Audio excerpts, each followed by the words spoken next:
Pour le compte du ministère de la Communication, de la Culture, des Arts et du Tourisme, après avoir entendu le rapport présenté, le Conseil a autorisé l'inauguration du mausolée Thomas Sankara et ses 12 compagnons prévu pour le 17 mai 2025. Lancé en 2024 comme première infrastructure d'envergure du site du mémorial Thomas Sankara, le mausolée Thomas Sankara et ses 12 compagnons sera donc inauguré le samedi 17 mai 2025 à Ouagadougou. Le choix de la date du 17 mai fait référence à une date historique, celle du 17 mai 1983, la date du déclenchement de la révolution démocratique et populaire suite à l'arrestation de Thomas Sankara, alors Premier ministre du Conseil du Salut du Peuple.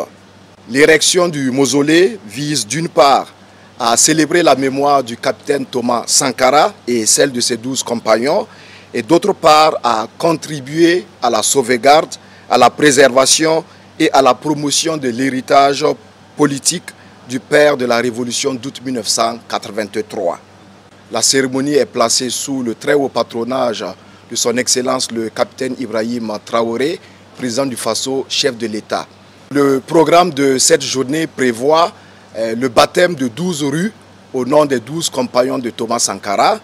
un discours officiel du chef de l'État qui sera donc suivi du dévoilement de la maquette définitive du projet global du mémorial Thomas Sankara. Nous allons assister également à l'ouverture officielle du mausolée qui sera suivie d'une visite guidée des officiels. Une conférence publique sera également organisée sur les idéaux de feu le capitaine Thomas Sankara. Le clou de cette journée sera l'organisation d'une conférence de presse sur les nouvelles conditions de visite du mausolée qui sera, in fine, l'un des sites majeurs en termes donc, de lieux de mémoire et de sites touristiques.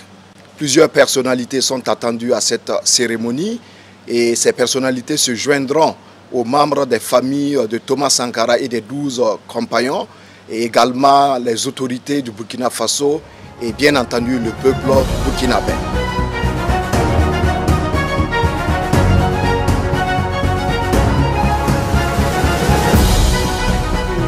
Le Conseil a examiné un rapport qui porte octroi de statut de pupille de la nation aux enfants mineurs des membres des forces de défense et de sécurité et à des enfants mineurs d'agents publics qui sont tombés au champ d'honneur ou qui sont blessés du fait d'exercices opérationnels dans le cadre de la sécurisation du territoire national. Et en rappel, le statut de pupille de la nation est défini par la loi du 10 juin 2022, ensemble ces décrets d'application du 19 septembre 2023. En fait, le bénéfice de l'octroi du statut de pupille de la nation aux enfants mineurs dont les parents, du fait qu'ils soient tombés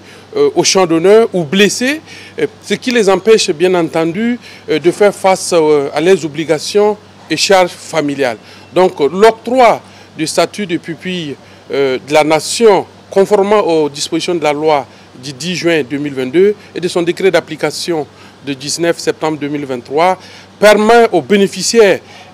la gratuité, bien entendu, des soins de santé et de scolarité, un soutien matériel et financier et bien entendu un soutien psychosocial. Donc le Conseil a bien entendu analysé et adopté ces décrets qui a porté l'octroi du statut de pupille de la nation à 158 enfants mineurs, des membres des forces armées, des forces de sécurité intérieure et à d'autres agents, bien entendu, de la fonction publique. Le deuxième rapport était relatif à la naturalisation de 112 personnes qui ont fait la demande d'acquérir la nationalité burkinabé et qui sont de 16 nationalités différentes. Bien entendu, comme le prévoit la loi, le code des personnels de la famille, il y a deux modalités qui se scindent en plusieurs autres modalités pour acquérir la nationalité burkinabé. Il y a bien entendu l'attribution comme nationalité d'origine lorsque vous êtes né, par exemple, d'un père ou d'une mère burkinabé et que la nationalité burkinabé vous est octroyée en tant que nationalité d'origine. Mais il y a la possibilité aussi d'acquérir la nationalité burkinabé, dont entre autres par décision de l'autorité publique, bien entendu que nous avions résumé sous le thème de la naturalisation, donc l'acquisition de la nationalité burkinabé par décision de l'autorité publique. Bien entendu, les conditions sont décrites au niveau de l'article 158 à 163 du Code des personnels de la famille, qui sont des conditions d'une durée de résidence au Burkina Faso, d'être d'une bonne moralité et bien entendu de ne pas faire l'objet de condamnation pénale, ce qui assure l'autorité publique, bien entendu, de ce que la personne qui demande la nationalité burkinabé est d'une bonne moralité et pourra contribuer au développement du Burkina Faso. Donc ce qu'il faut dire, c'est que notre pays reste toujours attrayant, parce que c'est, entre autres, la troisième fois à moins de 6 mois que nous venons avec des décrets de naturalisation de plusieurs personnes de nationalités différentes, ce qui prouve qu'aujourd'hui le Burkina Faso est une destination, est une nationalité qui est convoitée.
Une autre facette de l'information au Burkina Faso.